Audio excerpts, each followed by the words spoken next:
Night ఏదైతే blast జరిగిందో దాని బ్యాక్ సైడ్ అయితే మనం ఉన్నాం అనమాట. ఇక్కడ కూడా ఫుల్ చూసుకోవచ్చు. మొత్తం కవర్‌లో ఉంది. ఎటు గ్యాప్ గాని, లోపల ఏంటనేది బయటకి కూడా కనిపించడం లేదు.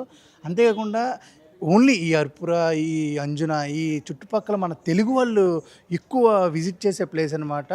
కానీ వాళ్ళు ఇప్పుడు లేకపోవడం కొంచెం ఆనందకరంగా ఉంది. తెలుగు వాళ్ళకి ఏం జరగలేదు. అది హ్యాపీ అనమాట. ఇప్పుడే ఫారెన్సిక్ వాళ్ళు వెళ్ళారు. వెళ్ళి బయటకొచ్చిన తర్వాత తెలుస్తది అసలు ఏం జరిగింది, ఏంటి అని ఫుల్ ఇన్ఫర్మేషన్ అయితే ఇస్తారు. లోపలికి ఎవరిని అయితే మాత్రం అలౌ చేయట్లేదు. ఓన్లీ పోలీస్ వాళ్ళు లోపల ఫారెన్సిక్ వాళ్ళు తప్ప మిగతా వాళ్ళు ఎవ్వరిని లోపలైతే అలౌ చేయట్లేదు. కొంతమందేమో సిలిండర్ బ్లాస్ట్ అంటున్నారు. ఇంకొంతమందేమో షాక్ సర్క్యూట్ అంటున్నారు. అది ఏదనేది వాళ్ళు చెప్తే వాళ్ళ నోటితోనే తెలుసుకోవాలి. మనకు కొన్ని వీడియోలు వచ్చినా సరే వాళ్ళు చెప్పాకనే దాన్ని కన్ఫర్మ్ చేసుకోవాలి. ఇంకా చూపిద్దాం అసలు లోపల ఏమన్నా వెళ్దాము అన్నా సరే అసలు పర్మిషన్ కూడా ఇవ్వట్లేదు.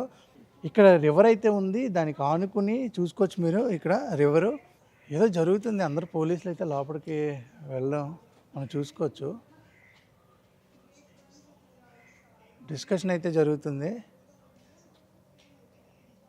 మరి మీకు కనిపిస్తుంది అక్కడ కానిస్టేబుల్స్ ఫాస్ట్గా నడుస్తున్నారు. మరి ఏమైందనేది ఇంకా తెలీదు.